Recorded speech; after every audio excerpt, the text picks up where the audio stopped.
जब हिमालय की ऊंची और सर्द चोटियों में महीनों से जमी बर्फ पिघलने लगती है, हाथ कपा देने वाली ठंड के बाद सूरज की पहली गुनगुनी किरणें जब पहाड़ की पगडंडियों पर पड़ती हैं, तो ऐसा लगता है मानो पूरी प्रकृति ही एक लंबी नींद के बाद जाग उठी हो। पूरा पहाड़ बुरांस के चटक लाल फूलों से खिल उठता है और सीढ़ीनुमा खेतों की मुंडेरों पर फ्योली के पीले फूल वसंत के आगमन की घोषणा कर देते हैं। और इसी रंग बिरंगे मौसम के बीच शुरू होता है उत्तराखंड का प्रकृति केंद्रित लोक पर्व फूलदेई। मार्च का महीना आते ही उत्तराखंड के पहाड़ों में मौसम के बदलने के साथ ही सुबह सुबह जब गांव के लोग ठीक से जगे भी नहीं होते, तब यहाँ पर फूलदेई, छम्मा देई, देणी द्वार, भर पकार, ये देली सा बारंबार नमस्कार, ये बोल सुनाई देते हैं और दहलीज पर वसंत के खिले हुए रंग बिरंगे फूल और चावल बिखेर दिए जाते हैं और छोटे बच्चों की रिंगाल की टोकरियां एक घर से दूसरे घर तक पहुंचती है। फूलदेई का ये पर्व केवल ऋतु परिवर्तन की सूचना नहीं देता, बल्कि लोगों को प्रकृति से जोड़ने का त्योहार है। तो आज के इस वीडियो में जानेंगे कि इस त्योहार को मनाया कैसे जाता है, क्यों एक राजकुमारी की वजह से इस त्योहार की शुरुआत हुई और आखिर क्यों फूलदेई का महीना उत्तराखंड की महिलाओं के लिए इतना खास होता है। तेर पहाड़ मेर पहाड़ के इस एपिसोड में आज बात फूलदेई।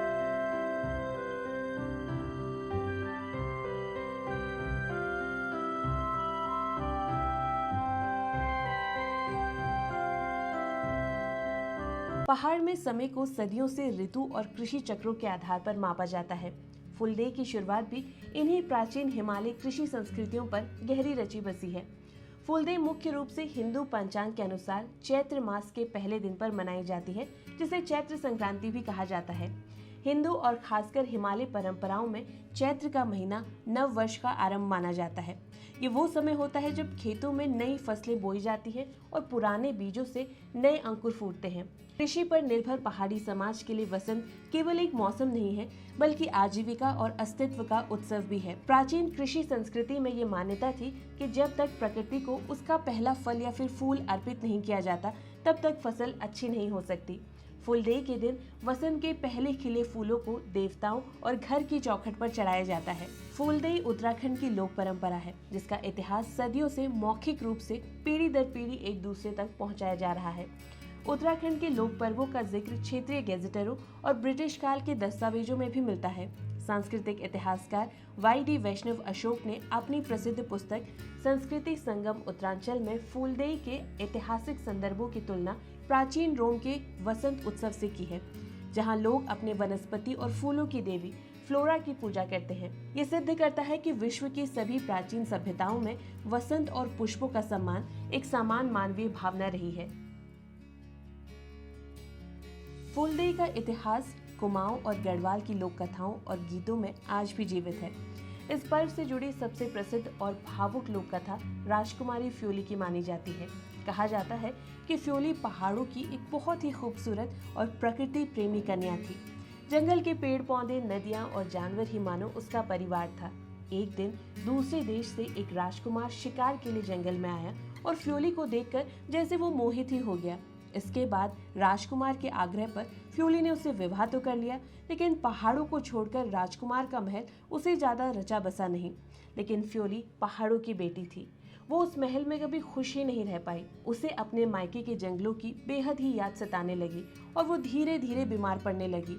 बीमारी के चलते जब उसकी मृत्यु निकट आने लगी, तो उसने राजकुमार से अपनी आखिरी इच्छा बताते हुए कहा कि उसका शव उसके मायके के पहाड़ की मिट्टी पर दफना दिया जाए। जब फ्योली को पहाड़ों में दफनाया गया, तो कुछ समय बाद ही वहाँ पर बहुत ही सुंदर सुंदर पीले फूल खिल उठे, जिसे गांव वालों ने फ्योली नाम दिया। फ्योली का ये पीला फूल आज उत्तराखंड के पहाड़ों की बेटियों की विरह, उनके मायके के प्रति प्रेम और पहाड़ की मिट्टी में उनके जुड़ाव का एक अमर प्रतीक बन चुकी है। आज जब फूलदेई आती है, तो बच्चे फ्योली के इस पीले फूल को अपनी टोकरी में सजाते हैं। वैसे इसके अलावा फूलदेई को लेकर एक और लोक कथा काफी प्रचलित है, जिसके अनुसार बहुत समय पहले एक राजा हुआ करता था, जिसका नाम था घोगाजीत। वो बहुत ही पराक्रमी और न्यायप्रिय राजा था, लेकिन उसकी कोई संतान नहीं थी। कुछ समय बाद उसके घर में एक सुंदर और तेजस्वी कन्या का जन्म हुआ। जब उसकी कुंडली बनाई गई, तो उसका नाम घोगा रखा गया। राज ज्योतिषी ने राजा से कहा कि ये लड़की साधारण नहीं है, ये प्रकृति से बहुत प्रेम करेगी, लेकिन जब ये 10 साल की होगी तो ये तुमको छोड़कर चली जाएगी। ये बात सुनकर राजा बहुत दुखी हो गया, घोघा बचपन से ही दूसरे बच्चों से काफी अलग थी। उसे प्रकृति, पेड़ पौधे, फूल और पक्षियां बहुत ही ज्यादा पसंद थे। धीरे धीरे जब घोघा बड़ी होने लगी तो एक दिन उसने महल में रखी हुई एक बांसुरी बजानी शुरू कर दी। उसकी बांसुरी की मधुर धुन सुनकर जंगल के पशु पक्षी महल के पास आ गए और सभी उसकी बांसुरी की धुन से झूमने लगे और वातावरण में एक अनोखी सी खुशी फैल गई। ऐसा लगा मानो पूरी प्रकृति मुस्कुरा उठी हो। लेकिन एक दिन अचानक से घोघा कहीं गायब हो गई। राजा ने उसे बहुत ढूंढा लेकिन वो कहीं पर भी नहीं मिली। तब राजा को ज्योतिषी की बात याद आ गई और वो बहुत दुखी हो गए। फिर एक रात राजा को सपने में अपनी बेटी दिखाई देती है। वो बहुत खुश थी और प्रकृति की गोद में बैठी हुई थी। तब कुलदेवी ने राजा से कहा कि हे राजन, तुम दुखी मत हो, तुम्हारी पुत्री मेरे पास है। असल में वो मेरी ही पुत्री है। मैंने ही उसे तुम्हारे घर भेजा ताकि तुम्हें ये याद रह सके कि प्रकृति की रक्षा ही राज्य की उन्नति और समृद्धि का आधार है। अगले वर्ष वसंत ऋतु में चैत्र मास की प्रतिस्पर्धा से अष्टमी तक तुम्हारे राज्य में सभी छोटी छोटी टोकरी में फ्योली और बुरांस के फूल लेकर हर घर की दहलीज पर डालेंगे। वो गाते हुए कहेंगे, जय घोघा माता, फ्योली फूल, जय पिया पात। आज से घोघा तुम्हारे राज्य की घोघा माता यानी कि फूलों की देवी के रूप में पूजी जाएगी। उनकी कृपा से तुम्हारे राज्य में हमेशा प्राकृतिक समृद्धि और सुंदरता बनी रहेगी। कहा जाता है कि उसी दिन से घोघा माता की स्मृति में उत्तराखंड में फूलदेई या फिर फुलारी का त्योहार मनाया जाता है। चैत्र मास की संक्रांति की सुबह, जिसे स्थानीय लोग फुल्यारी कहते हैं, बच्चे सूर्योदय से पहले उठ जाते हैं। स्नान करने के बाद छोटे बच्चे रिंगाल की टोकरी में बुरांस, फ्योली, सरसों, आड़ू, खुमानी और पलाश जैसे वसंत के पहले ताजे फूलों को अपनी टोकरी में सजाते हैं। बच्चे गांव के हर घर में जाते हैं। हिमालय वास्तुकला में घर की देहरी या फिर चौखट का बहुत महत्व है। देहरियों पर फूल चढ़ाते समय बच्चे पारंपरिक लोकगीत गाते हैं। ये गीत वास्तव में बच्चों द्वारा दिया गया परिवार को एक आशीर्वाद होता है, जिसके बदले में घर के बड़े बुजुर्ग भी बच्चों को आशीर्वाद देते हैं और उन्हें उपहार के रूप में गुड़, चावल, पैसे और स्थानीय मिठाइयाँ जैसे चावल के आटे की पपड़ी भेंट करते हैं। बच्चों द्वारा इकट्ठा किए गए गुड़, चावल और आटे के बाद सेई नामक पारंपरिक हलवा बनाया जाता है। इसे आप पुडिंग की तरह देख सकते हैं, जिसे एक दूसरे को प्रसाद के रूप में बांट दिया जाता है। उत्तराखंड की संस्कृति में फूलदेई का महीना महिलाओं के लिए भी एक विशेष व भावनात्मक महत्व रखता है। पहाड़ का जीवन महिलाओं के लिए हमेशा से संघर्षपूर्ण ही रहा है। खेतों में काम करने से लेकर पशुओं का चारा लाने तक का जिम्मा सब उन्हीं के सर होता है। इस चैत्र मास में कुमाऊं और गढ़वाल में भिटौली की प्रथा निभाई जाती है। वसंत के महीने में जब पहाड़ में फूल खिलते हैं तो विवाहित महिलाएं अपने मायके से आने वाले भाइयों और माता पिता का इंतजार करती हैं। मायके वाले अपनी बेटियों और बहनों के लिए घर में विशेष मिठाइयाँ, नए कपड़े और उपहार लेकर उनके ससुराल फूलदेई और भिटौली का उपहार देने जाते हैं। ये दोनों ही पर्व मिलाकर उत्तराखंड के समाज में महिलाओं के सम्मान और उनके मायके के प्रति प्रेम को अच्छी तरीके से दिखाता है। पहाड़ों में पूर्वजों ने पर्यावरण संरक्षण का पाठ पढ़ाने के लिए किताबों को नहीं चुना, बल्कि त्योहारों का सहारा लिया। जब बच्चे फूलदेई के लिए जंगल जाते हैं तो वो अपने स्थानीय पर्यावरण से जुड़ जाते हैं। वो सीखते हैं कि कौन सा फूल किस पेड़ में खिलता है, बुरांस का पेड़ कहाँ पाया जाता है और फ्योली की कोमलता क्या होती है। वो सीखते हैं कि प्रकृति से उतना ही लेना चाहिए जितना आवश्यक है। प्रसिद्ध पर्यावरणविद अरविंद बिजलवान के शोध पत्र के अनुसार फूलदेई बच्चों में स्थानीय वनस्पतियों यानी कि फ्लोरा के प्रति स्नेह और संरक्षण की भावना को गहराई से बो देता है। ये बच्चों को सिखाता है कि जो प्रकृति हमारे घर की दहलीज को सजा देती है, उसका सम्मान हमारा सबसे पहला धर्म है।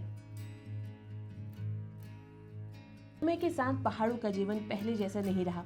आधुनिकीकरण, शहरीकरण, वैश्वीकरण के कारण हिमालय समाज की आबादी और संस्कृति दोनों में ही बड़े बदलाव आए हैं। ऐसे में बच्चों का ये पारंपरिक पर्व फूलदेई भी आज कहीं न कहीं नई चुनौतियों और गंभीर चुनौतियों का सामना कर रहा है। उत्तराखंड के लोक पर्व के सामने आज सबसे बड़ा संकट है राज्य में हो रहा भारी पलायन। रोजगार, उच्च शिक्षा, बेहतर चिकित्सा सुविधाओं की तलाश में लोग अपने पुश्तैनी गांव को छोड़कर शहर का रुख कर रहे हैं। ये स्थिति फूलदेई और दूसरे लोक पर्वों के लिए भी अस्तित्व का संकट पैदा कर रही है।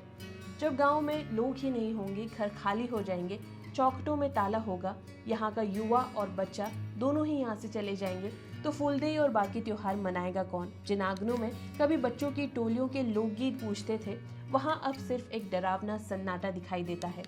ये त्योहार जो सामुदायिक जुड़ाव पर निर्भर था, पलायन के कारण अपनी भौतिक जमीन खो चुका है। गांव में जो परिवार बचे हैं, उनकी जीवन शैली में भी भारी बदलाव आए हैं। आज के समय में स्कूल की शिक्षा का दबाव इतना ज्यादा है कि बच्चों के पास सुबह उठकर जंगल जाने तक का समय नहीं है। फूलदेई केवल बच्चों का त्योहार या फिर वसंत का स्वागत मात्र नहीं है। ये हिमालय जनमानस की अपनी प्रकृति, अपनी जमीन और अपने समाज के प्रति प्रेम है। फ्योली की लोक कथा हमें सिखाती है कि जड़ों से कटकर कोई भी समाज जीवित नहीं रह सकता। आधुनिकीकरण, शहरीकरण, पलायन के इस दौर में जब पहाड़ अपने ही लोगों को खो रहा है, अपने गांव को वीरान होते हुए देख रहा है, तब फ्योली का संदेश और भी अधिक प्रसंगित हो जाता है। बच्चों के द्वारा गाए गए फूलदेई के गीत में ही संपूर्ण मानव जाति के सतत विकास और खुशहाली का दर्शन छिपा है। ये त्योहार हमें बार बार यही एहसास कराता है कि भले ही हम आधुनिक युग में कितना ही भौतिक ऊंचाइयों को छू लें, लेकिन हमारी आत्मा उसी मिट्टी और उसी प्रकृति में बसती है जो हमें जीवन देती है। उत्तराखंड के इस अनमोल लोक पर्व का संरक्षण न केवल सांस्कृतिक जिम्मेदारी है, बल्कि हमारे आने वाली पीढ़ियों के लिए एक जीवित और सांस लेने योग्य हिमालय को बचाने की कोशिश भी है। ये केवल एक परंपरा को बचाना नहीं है, ये उस मासूमियत और प्रकृति प्रेम को बचाना है जो फूलदेई के रूप में आज भी देवभूमि के आंगनों में कहीं न कहीं गूंजती है। आप फूलदेई कैसे मनाते हैं, कमेंट बॉक्स में हमें ज़रूर बताइए। वीडियो पसंद आई हो तो इसे लाइक और शेयर कीजिए और फूलदेई की आपको बहुत बहुत शुभकामनाएं।